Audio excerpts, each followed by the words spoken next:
یا رسول اللہ وعلی آلک و اصحابک یا حبیب اللہ الصلاة والسلام علیک یا نبی اللہ وعلی آلک و اصحابک یا نور اللہ نویت سنت الاعتکاف۔ الحمدللہ عز و جل ایک بار پھر ہم جمعہ کے دن اللہ کے گھر میں موجود ہیں، جمعہ کی نماز کے لیے موجود ہیں۔ ہم رب کریم سے دعا کرتے ہیں کہ رب کریم ہم سب کا جمع ہونا اپنی بارگاہ میں قبول فرمائے اور ہم سب پر اپنی رحمتوں کا نزول فرمائے۔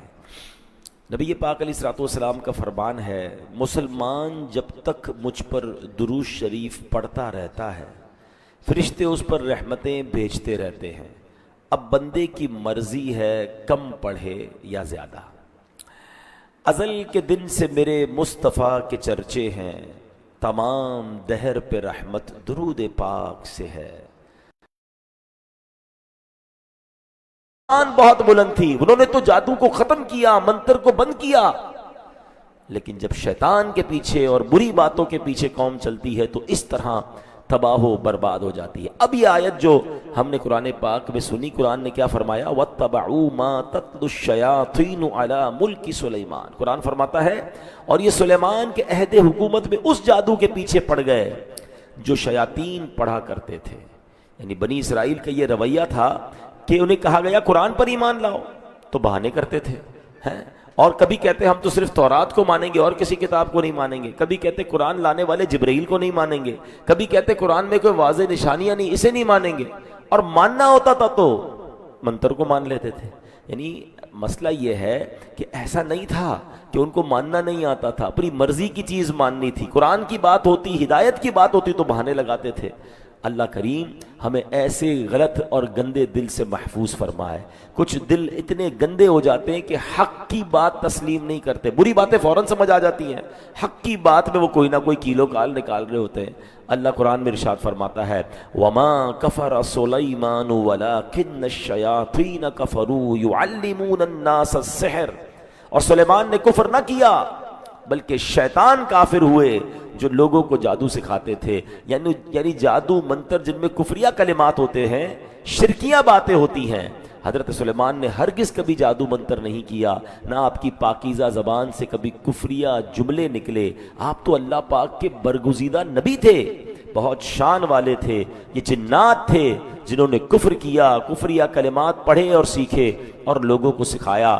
دنیا میں جادو ایک تو ان شیطانوں کے سکھانے سے آیا، دوسرے نمبر پر وَمَا أُنزِلَ عَلَى الْمَلَكَيْنِ بِبَابِلَ هَارُوتَ وَمَارُوتَ۔ اب قرآن ایک اور واقعہ بیان کر رہا ہے، ترجمہ، اور یہ تو اس جادو کے پیچھے بھی پڑ گئے تھے جو بابل شہر میں دو فرشتوں ہاروت و ماروت پر اتارا گیا تھا۔ اب یہ کیا واقعہ ہے؟ بابل عراق کا ایک شہر ہے، یہ حضرت ابراہیم علیہ السلام کی ولادت پاک اسی شہر میں ہوئی۔ ہاروت و ماروت دو فرشتے ہیں، انہیں دنیا میں آزمائش بنا کر بھیجا گیا تھا، یعنی لوگوں کے لیے ایک ٹیسٹ بنا کر بھیجا گیا۔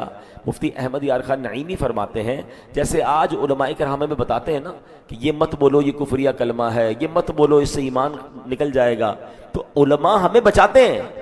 ہاروت و ماروت بھی لوگوں کو بتاتے تھے کہ یہ مت کرو، یہ جادو ہے، یہ کرو گے تو یہ حرام ہے، تو لوگوں نے ان باتوں سے جادو سیکھنا شروع کر دیا۔ یعنی کتنی بری بات ہے کہ اگر آج کوئی بیان میں کہے کہ شراب پینا حرام ہے تو کوئی کہے اچھا شراب بھی پیتے ہیں، میں کل سے پینا شروع کر دوں۔ کوئی کہے جناب اللہ کے بارے میں یہ کہو گے تو اسلام سے نکل جاؤ گے، تو کوئی اس بیان سے سبق لینے کی بجائے وہ جملہ لے لے کہ میں بھی یہ کروں گا۔ تو معاذ اللہ عجیب قوم تھی کہ حضرت ہاروت و ماروت جو اللہ کے فرشتے تھے وہ لوگوں کو سمجھاتے کہ یہ طریقہ ہے جادو کا جس سے لوگ برباد ہو رہے ہیں، مت کرو، یہ گھر ٹوٹ جائیں گے۔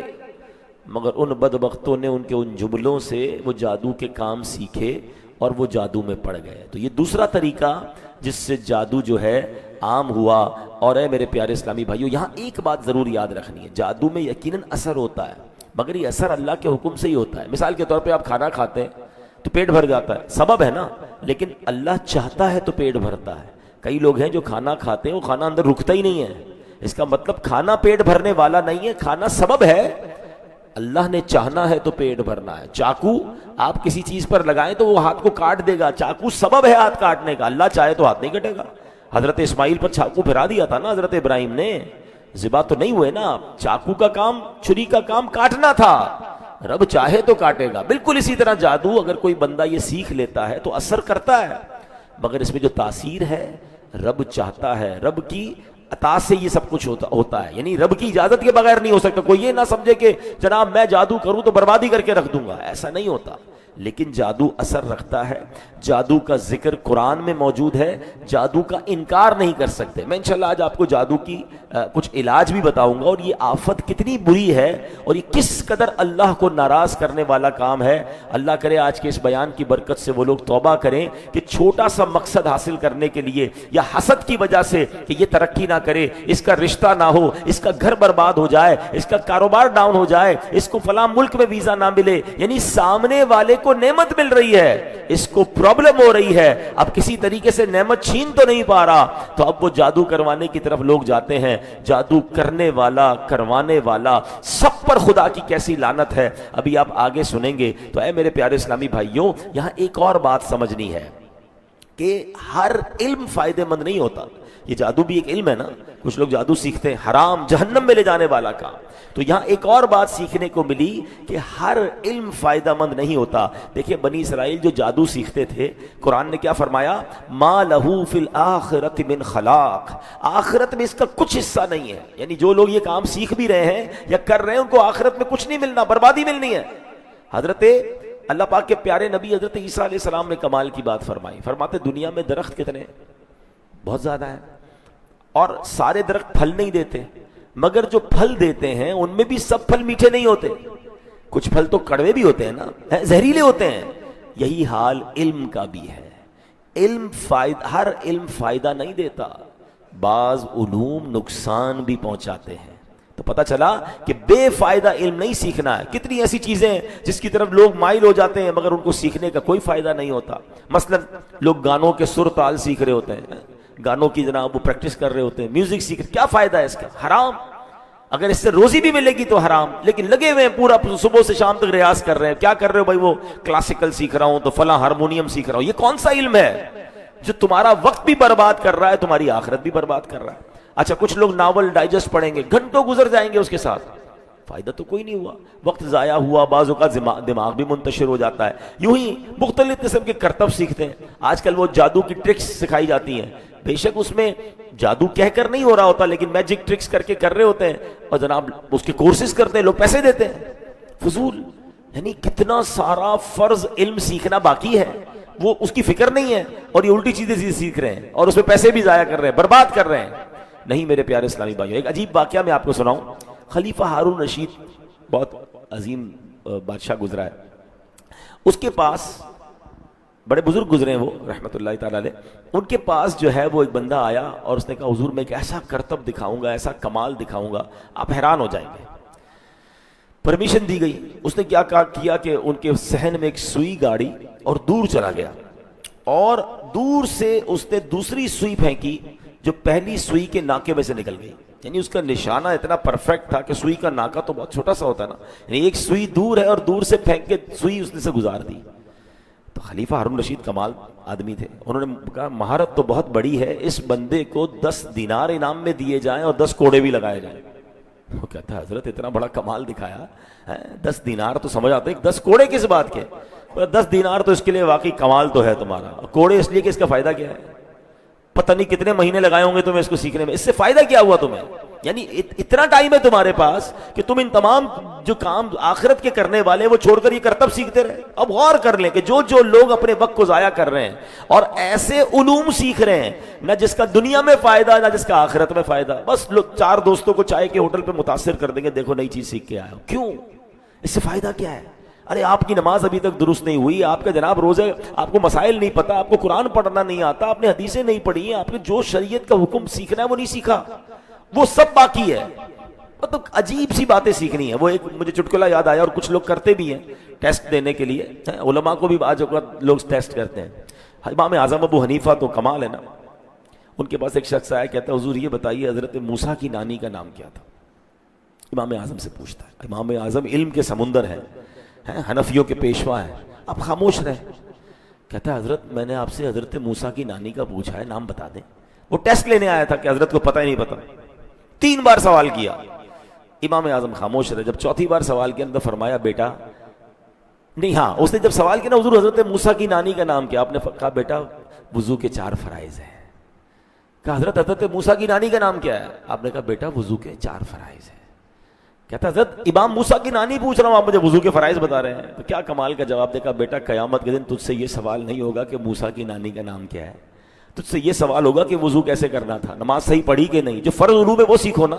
اب سارے ہم غور کر لیں کہ جو ہماری بحثیں ہیں، ہمارا جو وقت ہے وہ کن کاموں میں صرف ہو رہا ہے، کیا وہ پروڈکٹیو ہے، کیا اس سے میری دنیا اور آخرت کی بہت ساری چیزیں پینڈنگ ہیں جو سیکھنی ہے، جس سے ہمارے پرابلم آ رہے ہیں، اس کا ٹائم نہیں اور فضول علم سیکھنے میں لگے ہوئے. انہی میں ایک معاذ اللہ جہنم میں لے جانے والا کام جو ہے وہ جادو ٹونا ہے، جس میں کچھ بدبخت اس علم کو سیکھتے ہیں جو اپنی آخرت بھی برباد کر رہے ہیں، دوسروں کی برباد کرتے ہیں، اور کچھ وہ ہیں جو ان کے پاس جا کر یہ کام کرواتے ہیں. تو اے میرے پیارے اسلامی بھائیوں، اب بے فائدہ علم نہ سیکھنا. نبی پاک کی دعائیں ہیں، اللہ کرے یہ دعا میں یاد ہو جائے. اللہ کے حبیب دعا فرماتے اللہم انی اعوذ بک من علم لا ینفع. اے اللہ پاک میں تیری پناہ چاہتا ہوں ہر ایسے علم سے جس کا کوئی فائدہ نہ ہو. اس سے یہ بھی پتہ چلنا کہ ہر علم فائدے مند نہیں ہوتا. اور آگے دعا کی، ایک حدیث پاک میں ہمیں حکم دیا صلی اللہ علما نافعا وتعوذوا باللہ من علم لا ينفع. آقا فرماتے ہیں اللہ پاک سے فائدہ مند علم مانگا کرو، بے فائدہ علم سے اللہ پاک کی پناہ چاہو. آپ نے بچپن سے ایک دعا سنی ہوگی، اسکول میں بھی لکھی تھی، ربی زدنی علما نافعا. بھائی اے اللہ علم میں اضافہ فرما، یہ دعا کیوں نہیں کرتے تھے ہم؟ اے اللہ نفع والے علم میں اضافہ فرما. اللہم رب زدنی علما نافعا. غلط علم بھی آتا ہے. اب اس کو سوشل میڈیا کے زمانے سے سمجھیں. اب آپ سوشل میڈیا پہ بیٹھ جائیں، برازیل میں یہ ہو رہا ہے، ارجنٹائن میں یہ ہو رہا ہے، فلاں جگہ گاڑی کا ایکسیڈنٹ ہو گیا، فلاں جگہ ٹرین کا پرابلم ہو گیا، فلاں جگہ مارکیٹ ڈاؤن ہو گئی. اس علم سے مجھے کیا فائدہ ہے؟ دماغ منتشر ہوتا رہے گا، عجیب عجیب خبریں آتی رہیں گی. آج کل اس پر باقاعدہ اسٹڈی ہو رہی ہے، the tsunami of information. یعنی آپ کے دماغ میں اتنی انفارمیشن آ رہی ہے کہ آپ پریشان نظر آتے ہیں جس کی ضرورت نہیں. مجھے بتائیں نا، ایک کپڑے کے تاجر کو یہ کیوں معلوم کرنے کی ضرورت ہے کہ آج لوہے کا دام کیا ہے؟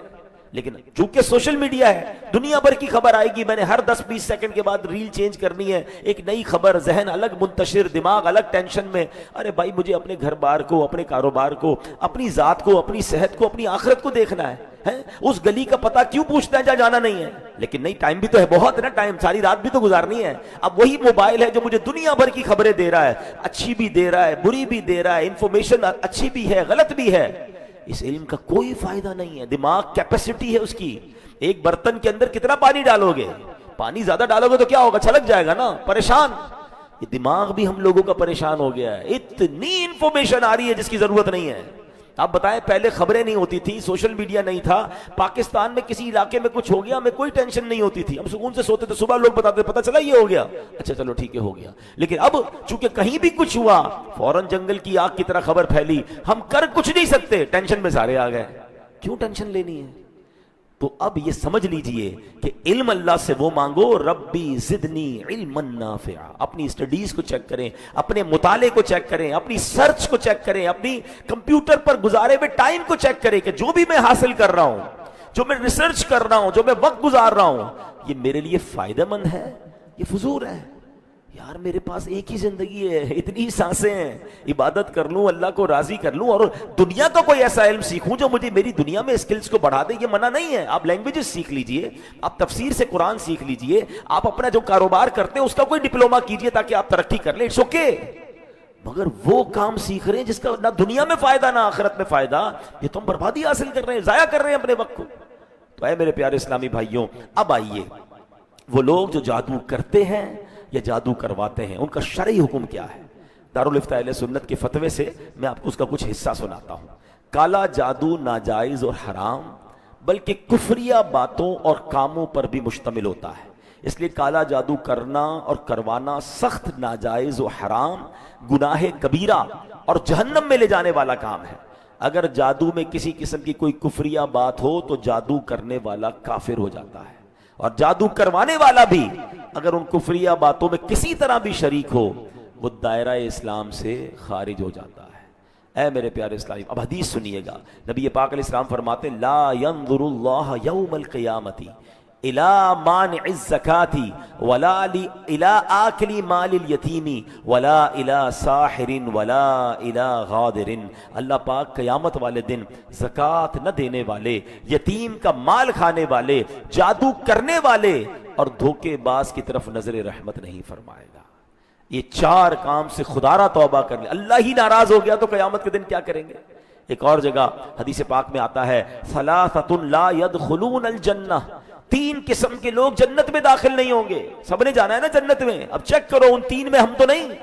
کون وہ تین ہیں؟ مدمن الخمر، شراب کا عادی، وقاطع الرحم، قطع تعلق کرنے والا، رشتے توڑنے والا، اور فرمایا مصدق بالسحر، جادو کی تصدیق کرنے والا یعنی جادو کو حلال سمجھنے والا۔ خدا را زندگی میں کتنی بڑی مشکل کیوں نہ آ جائے، کوئی بندہ کتنا ہی برا لگنے کیوں نہ لگ جائے کہ آپ کو لگتا ہے اس بندے نے زیادتی کی ہے، مگر آپ اللہ کو ناراض کرنے والے کام پر ہمارے نظریات پر بھی ہو سکتا ہے، مگر انبیاء کرام علیہ الصلوۃ والسلام کے صرف ظاہری اعضاء، خدا کے واسطے وہ لوگ جو یہ کام کرتے ہیں توبہ کریں۔